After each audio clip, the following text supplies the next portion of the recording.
अध्यक्ष महोदय, मुंबई शहरामध्ये ए वॉर्डामधील लायन गेट, ओव्हल मैदान, विधान भवन इत्यादी 5 प्रमुख ठिकाणी असे एस्पिरेशनल 14 एस्पिरेशनल टॉयलेट्स हे बांधण्याची निविदा ही मुंबईच्या महानगरपालिकेने पारित केली आणि त्या ठिकाणी काही ठिकाणी काम सुरू झालेले आहे. अध्यक्ष महाराज उत्तरामध्ये सर्वप्रथम असं म्हटलेलं आहे, म्हणजे कसं डेकोरेट करून कव्हर करून उत्तर द्यायचं याच्यामध्ये मुंबई महानगरपालिका एक्सपर्ट आहे. जिल्हा नियोजन समितीच्या निधीमधून तत्कालीन पालकमंत्री यांच्याद्वारे पालकमंत्र्यांनी तुम्हाला कुठे टॉयलेट करायचं हे सांगितलं होतं. पालकमंत्र्यांनी निधी मंजूर केला.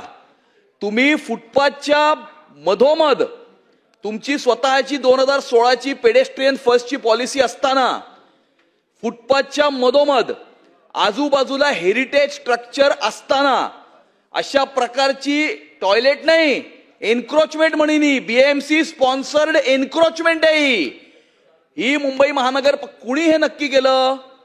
आणि त्यामुळे हे अशा प्रकारे ह्या घटना जेव्हा अशा घडत असतात ज्या वेळेला permanent government dominates existing government. Permanent government म्हणजे त्या प्रशासनामध्ये बसलेले अधिकारी जे एसी चेंबरमध्ये बसून निर्णय करतात, ज्यांना दर 5 वर्षांनी परीक्षा द्यावी लागत नाही आणि एसी चेंबरमध्ये बसून निर्णय करतात. त्या ठिकाणी जमिनीवर जे स्थानिक लोकप्रतिनिधी काम करतात त्यांना विचारात घेतलं का? त्यांचा त्या ठिकाणी विरोध होता. त्यांच्या विरोधाची कारणं तुम्ही विचारलीत का? त्यांना त्यावेळेला क्लॅरिफिकेशन आणि एक्सप्लेनेशन दिलत का? तुम्ही एसी चेंबरमध्ये बसून हा निर्णय करणार आणि फुटपाथच्या मधोमध ज्या ठिकाणी पादचारी चालतात रस्त्यावरनं फुटपाथवरनं अशा प्रकारचे एन्क्रोचमेंट्स तुम्ही निर्माण करणार.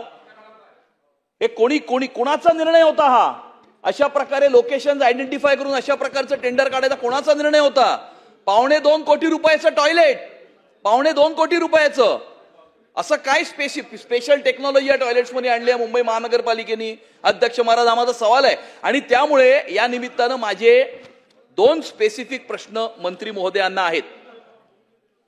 मंत्री महोदय, पहिला प्रश्न, आपण सदर प्रकरणाची कुणाच्या इन्फ्लुएन्सनी अशा प्रकारचे फुटपाथवरती टॉयलेट्स किंवा एन्क्रोचमेंट करण्याचा निर्णय मुंबईच्या महानगरपालिकेने घेतला?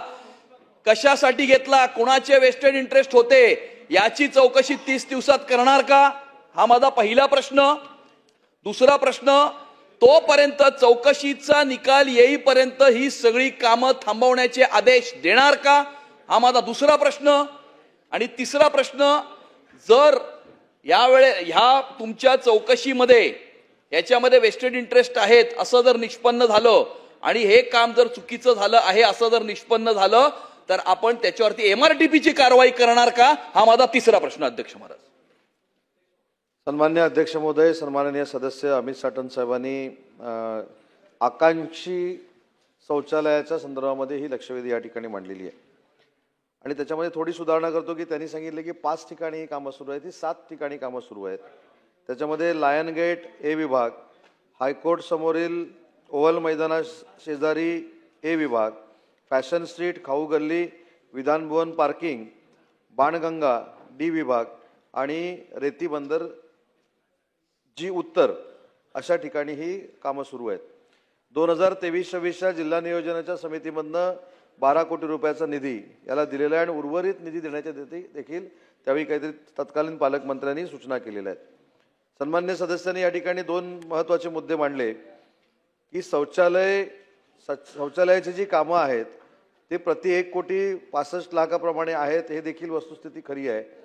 त्याच्यामध्ये अशी काय शौचालय आधुनिक आहेत हे मी देखील अजून तपासून बघितलेलं नाही. त्याच्यामुळे नक्की शौचालय आधुनिक काय आहेत ही कल्पना कोणालाच नाही आहे, कारण ती अजून व्हायची आहेत. पण एक जी महत्त्वाची गोष्ट त्यांनी सांगितली की ही जी शौचालय होत आहेत ही अनधिकृत आहेत, म्हणजे फुटपाथवर होत आहेत किंवा अन्य ठिकाणी होत आहेत, तर त्याची 100% चौकशी केली जाईल. त्यांनी मागणी केल्याप्रमाणे 30 दिवसामध्ये ही चौकशी केली जाईल आणि जोपर्यंत चौकशी पूर्ण होत नाही तोपर्यंत या सगळ्या कामाला स्थगिती दिली जाईल. मंत्री महोदय, सभागृहातल्या सदस्यांची भावना आपल्याला समजून आली आहे, पण त्यात एक अधिक मोठा विषय आहे ज्याच्यावरती विचार करायची खरोखर गरज आहे. आज जवळजवळ 3 वर्ष महानगरपालिकेच्या निवडणुका झाल्या नाहीयेत. ॲडमिनिस्ट्रेशन संपूर्ण हे आयुक्त आणि त्यांच्या खालच्या अधिकाऱ्यांकडे आहे. लोकशाहीमध्ये अपेक्षित असतं की जे लोकप्रतिनिधी आहेत त्यांच्याकडनं निर्णय प्रक्रिया व्हावी आणि त्याची अंमलबजावणी केवळ ही अधिकाऱ्यांनी करावी. आज 3 वर्ष निवडणुका झाल्या नाहीयेत. आज अधिकारी त्यांच्या मनाला येईल तसे निर्णय घेत आहेत, ही वस्तुस्थिती आहे. या केसमध्ये स्थानिक लोकप्रतिनिधींनी विरोध केल्यानंतरही नियमबाह्य कार्य जर झालं असेल तर आज मला वाटतं जी रिस्पॉन्सिबल अथॉरिटी असेल, जे अधिकारी असतील त्यांच्यावरती निलंबनाची कारवाई झाल्याशिवाय मला वाटतं या अधिकाऱ्यांना समज मिळणार नाही. त्यामुळे सरकारने या विषयात एक्झम्पलनरी ऍक्शन घेऊन इतर अधिकाऱ्यांना ही समज मिळू दे की लोकप्रतिनिधींचा अवमान करून नियमबाह्य जर कार्य होणार असेल तर ते हे सभागृह सहन करणार नाही.